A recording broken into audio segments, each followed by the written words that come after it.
добре дошли обратно в моя канал. Това видео ще бъде малко по-различно от стандартните ми видеа. Ще ви вкарам в процеса, който всъщност е по бутилирането на виното и с който се занимавам в семейния бизнес. Днес е ден за бутилиране. Имам да бутилирам цяло буре, трябва да го бутилирам в бутилките, като ние произвеждаме вино без сулфити и трябва да бъде бутилирано в бутилки на време, защото когато е лято, то се променя непрекъснато и когато няма сулфити, няма какво да го консервира. Затова сега започвам бутилирането си, което ще се състои за няколко часа. Като време разполагам с 3 часа, около 3 часа. Не знам колко бутилки бих хотел да направя. То така или иначе в момента разполагам само с 130 тапи за виното, така че не искам, като свършат тапите, приключвам с бутилирането, но е много важно тези дни това буре да се бутилира. Като цяло съм обособил място тук за бутилките. Малко по-късно ще ви го покажа и него, когато започна да редя съответно там бутилчиците. И се надявам да успея, тъй като малко по-късно съм на гости на Явор Бундоков. Знам, че гледа това и ще ви го снимам и него. Може да говорим над някоя тема. По-късно ще видим какво ще измислим. И така, общо взето исках просто да ви снимам от тук как се бутилира.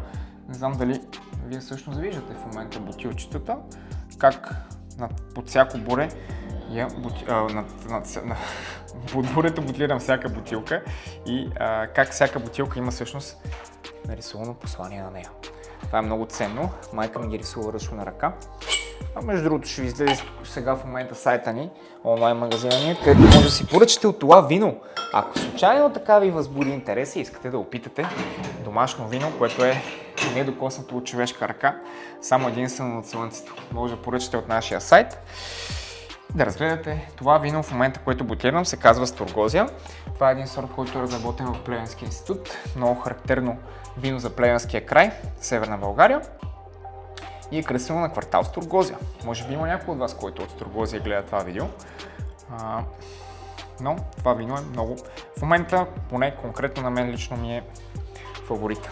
Защото е по-лекичко вино в сравнение с Мавруда, например. Защото другия ни вид червено вино е Мавруд. Чакайте само всъщност малко. Направо така взимам чашката и ви я показвам. На здраве! Това е виното.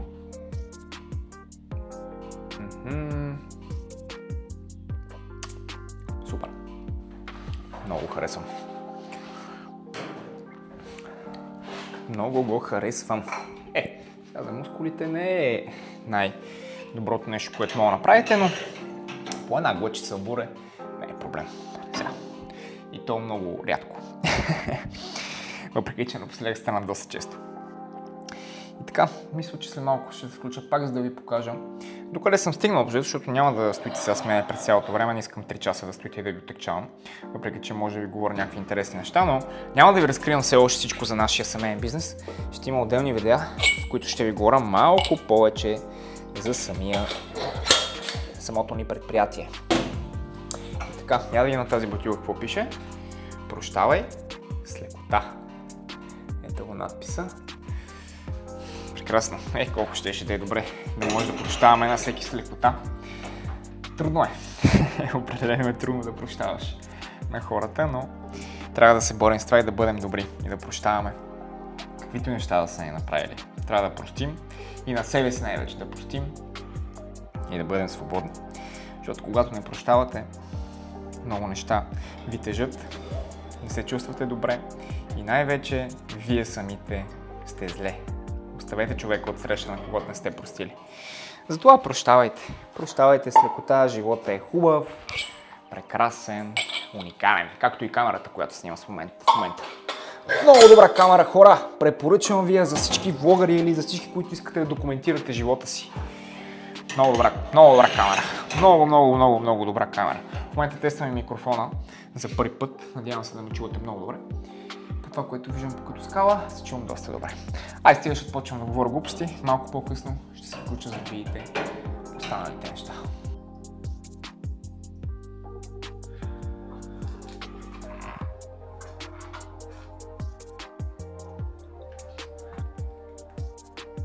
Хора, както видяхте, по този начин подредих бутилките и сега вече ги завърших, но ми свършиха тапите, като цяло трябва да чакам доставката на Кон в четвъртък да ги достави и да продължи с остатъка от бутлирането на това буре, като има леки притеснения, че виното може за тези 2 дни, тъй като в момента съм отворил тапата отгоре и е влезъл кислород, да се окисли. Но се надяваме да не се случи това, защото не го искаме и искаме виното да е добре и да се бутлира преди да премина този процес. Тъй като когато вече се бутлира и се сложи тапата, то се консервира и съответно няма как да навлезе кислород вътре и да се развали. Така че надяваме се, че до 2 дни нищо няма да му стане. Ще ви дам как да го кажа, обратна връзка, какво точно се е случило след 2 дни. И така, продължаваме нататък с задачите. Най-обичам да ям джанки с кир. Джанчици, набрани току-що от дървото, с скирчи. Ето го. Да не ме мислите, аз не за друго. Просто да не ме мислите.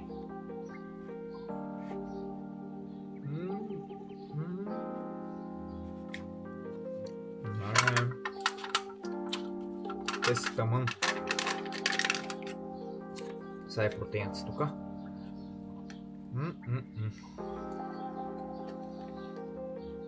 Обичате ли джанки?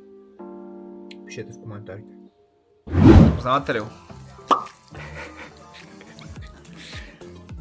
На гости съм на по едно наргиле. Те станаха 2 всъщност. Викам и ние сме 3 човека. Има още едно запалене. 3 човека тук. За всеки по едно. Да. Може би ще обсъдим някаква тема малко по-късно, ако той иска. Ще видим. Да продължим влога, че аз съм снимал някакви кадри, само малко. В крайна сметка. Идеята беше да снимаме просто някакви 5-10 минути, а гледайте какво стана тук. Микрофони, осветления, LED. То тук човек може да не се може да снима, както ти казах, 3 часа подкаст поне. Измислил ли си тема? И аз съм измислял, ще видя в подкаста. В разговора. Да, само да спомня и ще скажа. Повече копчета от мен. Имаш... Здравейте в нашия подкаст! Дай ми ти на мене 10 000 лева и ще видиш какво ще направя, ще се оправя. Дава човека, ама ти ако искаш 10 000, да кажем там лева или евро без значение, ако ти не можеш да ги контролираш тия пари, да ги разпределяш правилно, да ги харчиш правилно, ти следващия месец ще бъдеш по същия начин. Купуваш си едно БМВ, купуваш си един Мерцедес или на Ауди или просто нещо, отиваш на една хубава почивка, по дискотеките си. Аз съм човек. Да. Аз съм човека за 100 човека и от излизаш от тази дискотека и си профукал всичко. Да. Да не е специално за дискотека, без значение, без значение. Ма ти може да профукаш и са хубави неща според тебе лично от твоята перспектива. Ама, то не е казвам, че сега дискотеките си харчиш парите на нещо толкова лошо. Има купуваш телефон, купуваш си хубав телевизор, купуваш си PlayStation, купуваш си мечтания телефон, слушалките, не знам си по компютър. Ама ако ги вкарваш в такива неща с идея, примерно да изкарваш, да кажем, в компютър, окей, съгласен съм. В хубав телевизор, монитор да гледаш подкаста, окей, съгласен съм. Ма си купувам PlayStation, защото нямам време да игра на него. Защото да имам PlayStation. Да, говоря за хикс момент. Ако си колекционер, купувай. Аз купувам, защото съм колекционер на конзоли. Също идва и момента, аз там много харесвам да отлагаш удоволствието. Не знам дали си го чул това. Отложено удоволствие, да. Това е много сладко, защото когато си отмениш в момента удоволствието от някакви такива неща и знаеш, че в дългосрочен план ти тия неща така ли ще ги постигнеш и когато дойде момент, когато ги постигнеш, ти още повече си благодарен за тия неща. Да, защото знаеш през какво си минал, нали? Точно така. Бил си в кълта и знаеш, аз тия 10 години ми се скъса еди си кое, разката ми се фамилийката, обаче в момента знам, що е бе. Нали, позволил съм си колата, позволил съм си семейството, позволил съм си почивката, позволил съм си лукса, който имам в момента, тогава го нямах и знам, що го нямах, за да мога да имам това сега. Сега, като си на хикс нивото по-нагоре, почваш да мечташ за следващото. Като викат някои хора за хеликоптер, за яхта, за цяла сграда, нали, никакво значение няма. Но просто почваш да надграждат. Нали, стигнал си, мечтал си 3 години работиш, нали, има хора с по-малки мечти, не ги успорвам. Естествено. 3, 4, 5 години бачка за мечтаната си кола. Toyota, Kia, Шкода, Ауди, BMW, Мерцедес, Макларен, никакво значение.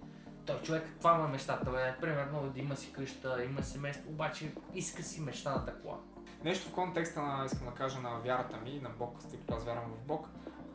Много хора си казват и примерно се молят на Бог, искам да постигна това. Боже, дай ми жена. Боже, дай ми тази кола. Дай ми тия пари. Искам това да направя. Да, обаче ако се замислиш, понякога, ако се замислиш от гледна точка на Бог, представи, че си Бог.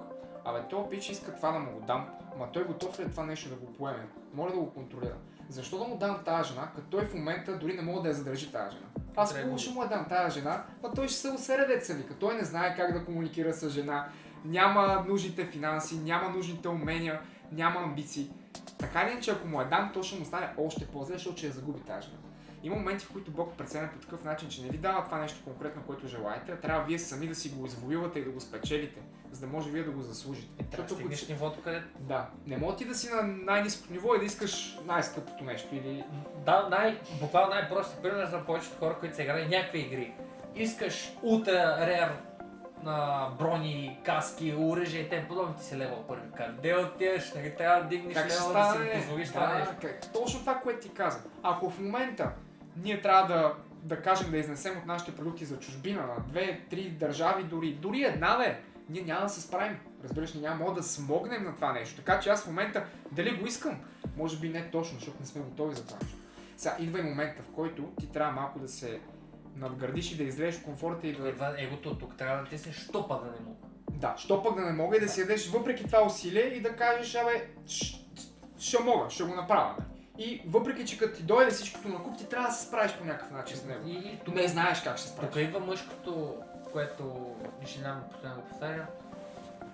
Ти нищо не знаеш как ще стане, обаче викаш спокойно, ще го измисля. Така, да. Аз с бъкил не знам, аз съм примерно съм се обатачил, кредити, колата се щупи, трябва да пътувам, нямам кола, нямам пари и съм такъв.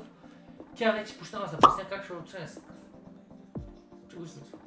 Какво ще мисля аз бабината си? Аз обаче съм такъв. Сещам се, от тук едните инвестиции, от тук не знам си по един приятел, услуга.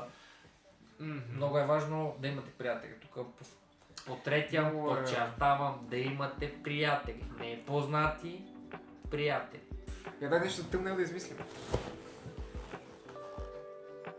Застани.